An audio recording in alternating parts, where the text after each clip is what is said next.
அந்த பேபி பார்க்கும்போது எல்லாம் மாறும்னு நினைக்கிறேன். பட் இந்த பிரெக்னன்சி மூவிஸில் மட்டும்தான் ஒரு அழகான ஃபேஸ். நிஜ லைஃப்லலாம் அப்படி ஒன்றும் கிடையாதுங்க.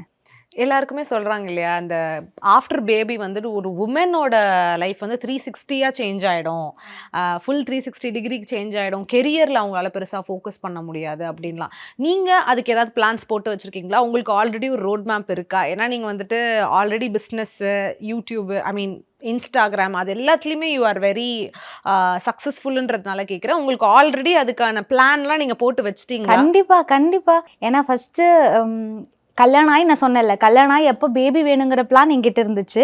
அப்போ பேபி வரும்போது என்னென்ன பிளான் இருக்கும் இல்லைங்களா?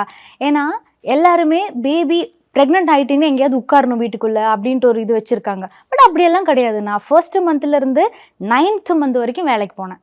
டெய்லி ஷூட், ஒவ்வொரு நாள் ஒவ்வொரு ஷூட் இருக்கும். நான் பண்ணுவேன். டயர்டாக இருந்தால் படுப்பேன். மித்தபடி வீட்டில் உட்காந்து சாப்பிட்டுட்டு புருஷன் கொண்டு வராரு, சாப்பிடுவாரு, அதை அப்படியே உட்காந்து அப்படியே உட்கார, அப்படியெல்லாம் ஒன்றும் இல்லை. உலகம் உங்கள் கையில். மாண்புமிகு தமிழ்நாடு முதலமைச்சர் திரு மு க ஸ்டாலின் அவர்கள் 10 லட்சம் மடிக்கணினிகள் வழங்கும் மாபெரும் விழா.